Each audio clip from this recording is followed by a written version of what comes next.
Good morning everyone. जय श्री कृष्ण। गया lecture में आपणे एक्टिविटी 1 यूनिट 4 ने एक्टिविटी 1 जोई हती। आज आपणे एक्टिविटी 3 शीखवाना छीए। तो चालो आपणे जोईए। रीड ध डायलॉग। नीचेना डायलॉग छे ते वांचो। Moin Khan is a soldier in the Indian army. Moin Khan छे ते इंडियन आर्मी में एक सिपाही हता। तमे तमारी बुक में जे अंडरलाइन करेला छे ते स्पेलिंग अने तेनो अर्थ हूँ अहींयाथी बोलती जाईश अने ते तमारे तमारी फेर बुक में एटले के पाकी बुक में उतारवाना छे। तो मारी साथे साथे तमे उतारी लेजो। सोल्जर, सोल्जर एटले शुं थशे? सिपाही। तमारे पहेलो स्पेलिंग लखवानुं छे सोल्जर एटले सिपाही। ही वॉज एट ध कारगिल बॉर्डर अने ते कारगिल बॉर्डर पर हता। समजायुं? मोइन खान छे ते इंडियन आर्मी में एक सिपाही हता अने ते कारगिल बॉर्डर पर हता। He is an infantry officer अने ते जे जमीन पर जे आपनुं सैन्य छे तेना इन्फेंट्री ऑफिसर हता। समजायुं? जे जमीन पर छे भूमिदળ तेना ऑफिसर हता। टुडे ही इज इन ज्ञान स्वामी प्राइमरी स्कूल अने आजे ते ज्ञान स्वामी प्राइमरी स्कूल में छे। खांधली क्या छे? खांधली में। The students are asking some questions to Moin Khan.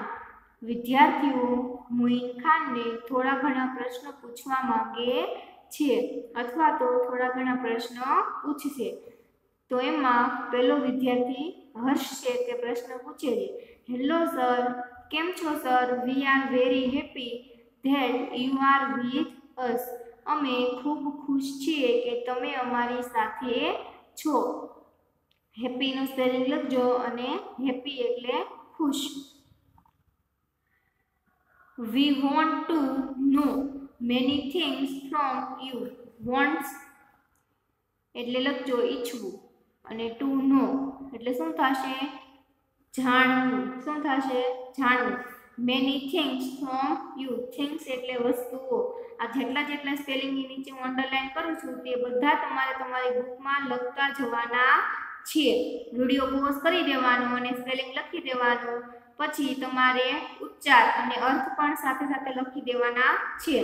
તો અહીંયા સુધી બધાને ક્લિયર સમજાઈ ગયું? ચાલો ફરીથી એકવાર હું ભાષાંતર કરી દઉં છું। મોઇન ખાન इंडियन आर्मी में एक सिपाही छे अथवा तो हता। ही वॉज एट ध कारगिल बॉर्डर अने ते कारगिल बॉर्डर पर हता। He is an infantry officer अने ते भूमिदળના ऑफिसर हता अने આજે તે જ્ઞાન સ્વામી પ્રાઇમરી સ્કૂલ ખાંધલીમાં આવેલી છે ત્યાં છે। The students are asking some questions to Moin Khan. विद्यार्थीओ मोइन खान ने थोड़ा घना प्रश्न पूछवा मांगे छे। Harsh said, hello sir, we are very happy that you are with us. हर्षे कह्युं के केम छो सर? तमे अमारी साथे छो એટલા માટે અમે બધા ખૂબ ખુશ છીએ। We want to know many things from you એટલે કે અમે તમારી પાસેથી ઘણી બધી વસ્તુઓ જાણવા માંગીએ છીએ। Moin Khan said, hello students, you can ask question one by one। Moin खाने કહ્યું કે કેમ છો વિદ્યાર્થી મિત્રો, તમે મને એક પછી એક એવી રીતે પ્રશ્ન પૂછી શકો છો।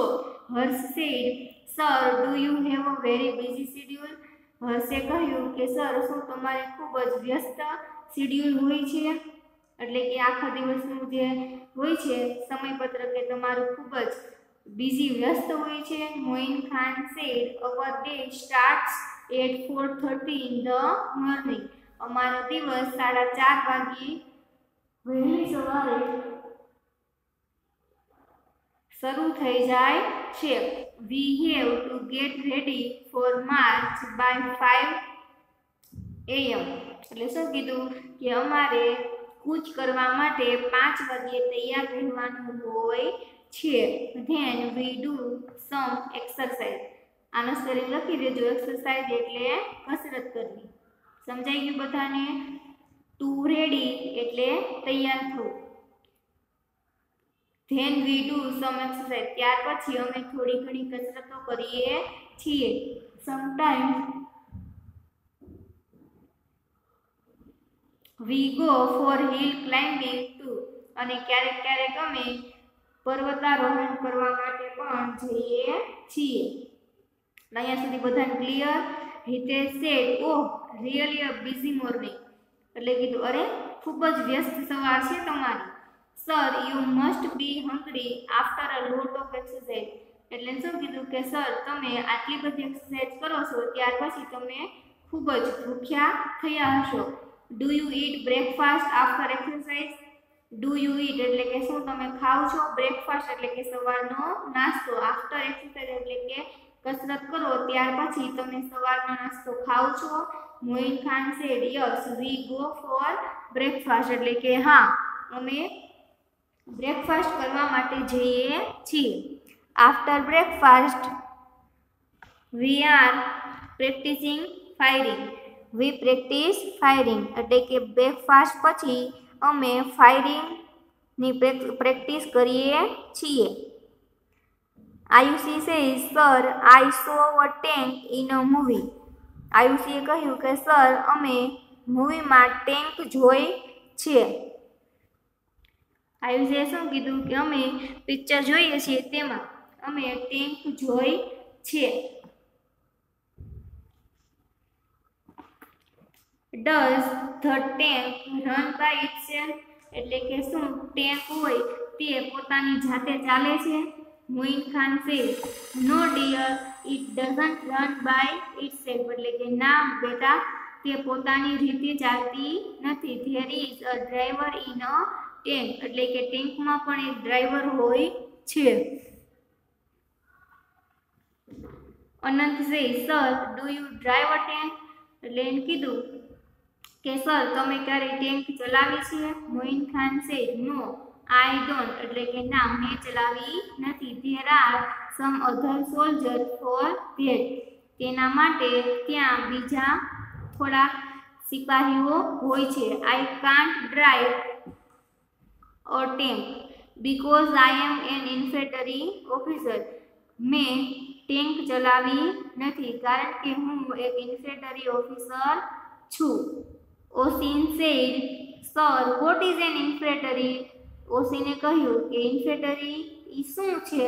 Moin Khan sad infantry is a kind of army unit એટલે કે ઇન્ફેન્ટ્રી છે તે એક આર્મીનું યુનિટ છે તેનો જ એક પ્રકાર છે. ઇટ ફાઇટ્સ ઓન ફૂટ એટલે કે તેણે પગપાળા જ યુદ્ધ કરવાનું હોય છે. વી આર ફૂટ સોલ્જર્સ એટલે કે અમે પગદળના સિપાહીઓ છીએ એટલે કે પાયદળ સિપાહીઓ છીએ. We fight the enemy face to face એટલે કે અમે દુશ્મનોનો સામનો ફેસ ટુ ફેસ એટલે કે આમને સામને હોઈએ છીએ અને લડીએ છીએ. તો બધાને અહીંયા સુધી ક્લિયર થઈ ગયું? એના પછી જો Meet said so do you carry the weapon with you એટલે નીચે કહ્યું કે સો એટલે કે તેથી ડુ યુ કેરી એટલે કે તમે લઈ જાઓ છો. તો વેપન્સ એટલે કે શસ્ત્રો. વિથ યુ એટલે કે તમારી સાથે તમે શસ્ત્રો લઈ જાઓ છો. Moin Khan said yes we have to carry the weapons with us એટલે કે હા અમે અમારી સાથે અમારે શસ્ત્રો ને અસ્ત્રો લઈ જવાના હોય છે. વી use the fire arms such as rifle pistol machine gun and knife એટલે કે અમે અમારી સાથે ઘણા બધા શસ્ત્રો લઈ જઈએ છીએ અને અમે વી યુઝ ધ ફાયર આર્મ્સ એટલે કે અમે કેવા પ્રકારના શસ્ત્રનો ઉપયોગ કરીએ છીએ? તો કે rifle pistol machine gun and knife એટલે કે ચાકાનું. We have to carry 50 kgs of load with us એટલે કે અમે અમારી સાથે 50 કિલો જેટલો વજન લઈ જઈએ છીએ. તો આજના લેક્ચરમાં આપણે અહીંયા સુધી રાખશું અને આગળનું છે તે આપણે આગળના લેક્ચરમાં શીખશું. તમને મેં જેટલા પણ સ્પેલિંગ કીધા છે તે તમારે તમારી બુકમાં લખી દેવાના છે. આગળના જે સ્પેલિંગ લખવાના થશે તે હું આગળના લેક્ચરમાં તમને કહીશ.